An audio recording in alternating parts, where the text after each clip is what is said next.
Hey, what's up, everybody? How y'all doing?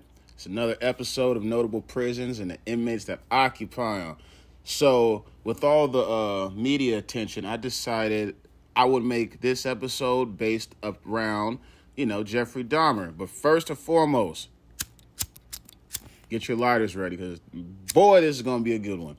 So, we're going to take a trip over to Wisconsin to Columbia Correctional Institution, CCI. It's an adult male maximum security correctional facility operated by the Wisconsin Department of Corrections. The opening capacity is 541. The average daily population for a fiscal year in 2018 was 830. Larry Fuchs, the warden, has been in the position since April 2020. 4/20/2020 is since he's been in charge running shit over there. A little brief history about the place. All right.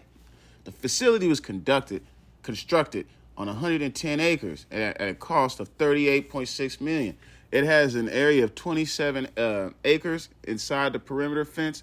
CCI opened up in May 1986 with an original capacity of 450, housing a single bed cells. But in 97, 150 bed barracks was constructed for minimum security inmates, and over time, many of the single bed cells have been converted to double bed cells.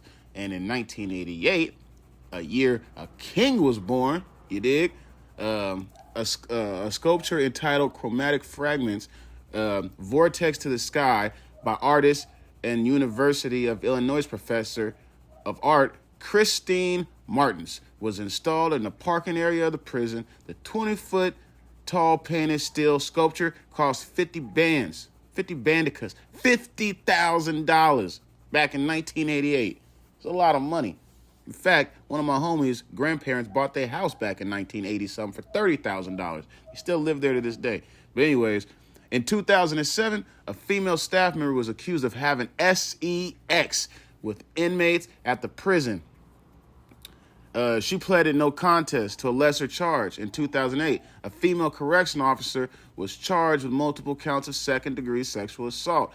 The use of force was not alleged in either situation, but Wisconsin law does not allow prisoners to consent with sex with prison staff, and punishment could be up to 40 years in prison and a large fine.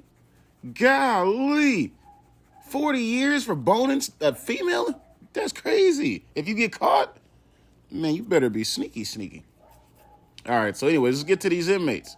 First off, we have Philman Amaro. He was responsible for the Waukesha County courtroom shootout in 1978 that killed 2 sheriff deputies, and they sentenced him to life in prison. Next, we have Jesse Anderson. He was a murderer, and he was beaten to death in 1994. Then we have Brendan Dacey.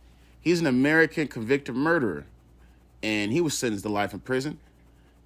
And next we have James Oswald, who was a convicted crime spree killer in the mid-90s. That included kidnapping, killing, bank robberies, wounding 2 officers, and he killed the police captain. Killing the police captain, good and damn well they smoked his ass. And then we have a very, very special person. Well, what led him in prison wasn't the brightest, but what he did in prison was he gave justice to all of the victims of Jeffrey Dahmer. Mr. Christopher Scarver, born in 1969, convicted murderer. And while in prison, he killed Jeffrey Dahmer and Jesse Anderson. So, this real brief. I'm gonna tell y'all a little something about old Chris over here. You feel me? He's an American convicted murderer known for his fatal assault on serial killer Jeffrey Dahmer and murder of Jesse Anderson. Scarver used a 20-inch metal bar, which he had removed from a piece of exercise equipment in the prison weight room, to beat and mortally wound Dahmer and Anderson. Scarver was sentenced to 2 further life sentences. Yeah, I think he should be acquitted. But yeah. Anyways, So let's go more into detail about how he beat the brakes and snot out of Jeffrey Dahmer. So this is what happened, folks. They don't cover this in the Netflix show. I'm going to give it to you raw and direct. You hear me? So, on the morning of November 28th, 1994, Dahmer had left his cell to conduct his assigned work detail. Accompanying him were two fellow inmates, Jesse Anderson and Christopher Scarver. The trio were left unsupervised in the showers of the prison gym for approximately 20 minutes. Hey, I've never been to prison, but I know a lot could happen in 20 minutes. At approximately 8:10 a.m., Dahmer was discovered on the floor of the bathrooms of the gym suffering from extreme head trauma. He had been severely bludgeoned about the head and face with a 20-inch metal bar. His head had also been repeatedly struck against the wall in the assault. Although Dahmer was still alive and was rushed to a nearby hospital, he was pronounced DOA, dead on arrival. Anderson had been beaten with the same instrument and died 2 days later.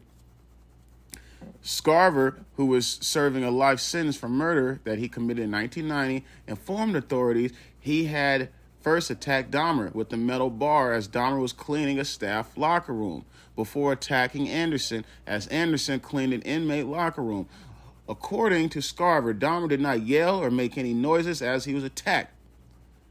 He took it. He took it on the chin. Knocked him into the afterlife.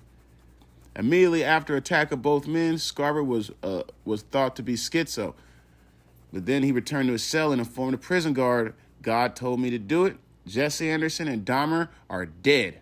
Scarver was admitting he had not planned the attacks in advance, although he later divulged to investigators he had concealed a 20-inch iron bar used to beat the snot out of these two dudes in his clothing shortly before the killings. Upon learning of his death, Dahmer's mother, Joyce, responded angrily to the media, "Now is everybody happy?" So I'm going to ask anyone that's watching this. Now is everybody happy? Let me know in the comments. Now that he's been beaten to death, is that good enough for everyone? Let me ask y'all. Being that he was beaten to death, do y'all think that's good enough for everyone? The response of the families of Dahmer's victims was mixed. Some celebrated the news while others were saddened.